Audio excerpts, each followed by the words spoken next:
Microphone's just for talking, so they're on the recording. You could use that.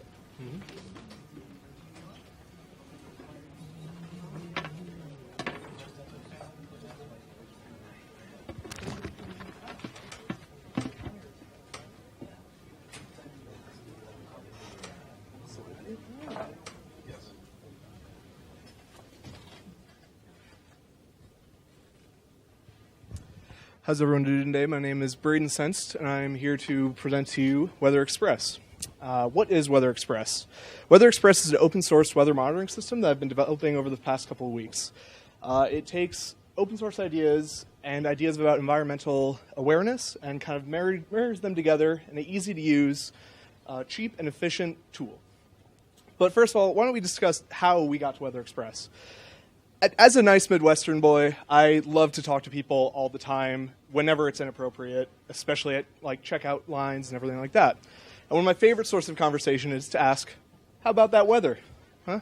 And how about that weather? I mean, we're in Chicago, it's crazy. And so, how is the weather?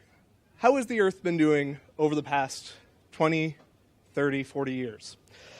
Turns out, it's not been doing well.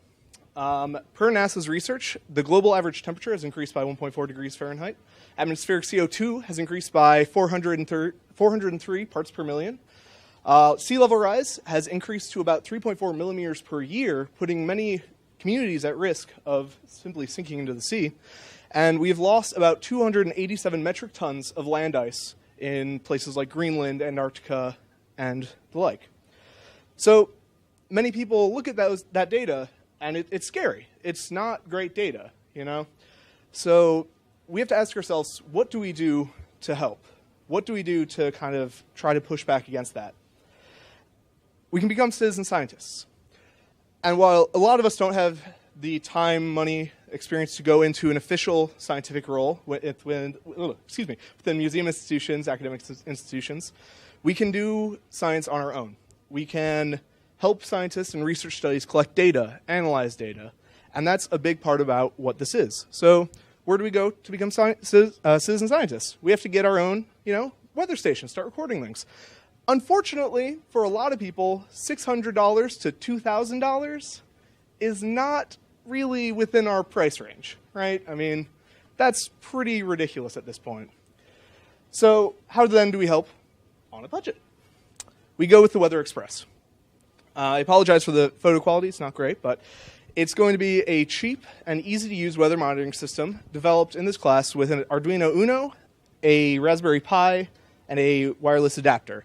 So the base Weather Express is Arduino UNO board with a BMP 180 barometer, which has a barometric pressure sensor within it, then transmits the electrical data to the Arduino to be transitioned into readable output.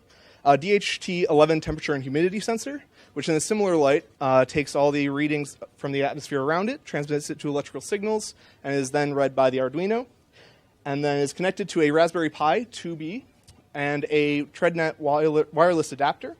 This Raspberry Pi is going to be hosting a web server where we can access this data online wherever we can find an internet connection. So tracking and recording this environmental data is incredibly important because you can then share that data with various research groups or perhaps do your own research and kind of track where your local atmosphere and weather patterns are. The cost of this project is only $85 to $100 depending on the sensor array. As we see, the Raspberry Pi is only $40, Arduino is $25, wireless adapter is $20, and sensors range for anywhere from $5 to $20 depending on how many sensors you want to put in. You can add on sensors such as raindrop meters, soil humidity meters, and various other environmental monitoring systems. And that, depending on what kind of research you want to do and what kind of data you want to collect, can change the price.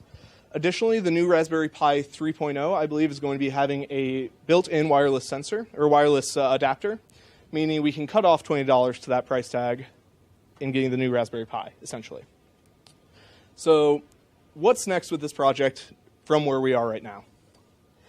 We're going to be working on adding solar capabilities to add it outside, and you can kind of attach it to a tree or your windowsill, so when you wake up and look outside, you don't have to guess. We're going to have a custom shield, making it a little bit more resilient to the elements as it's outside.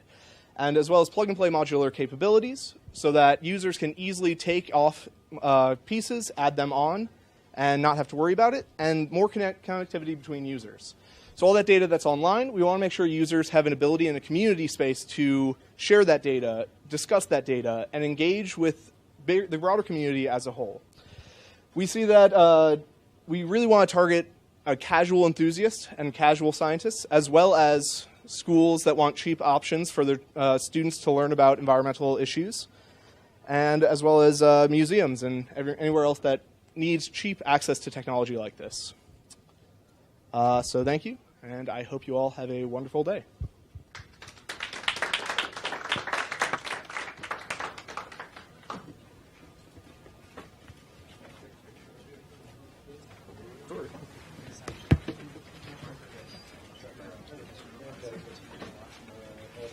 One more.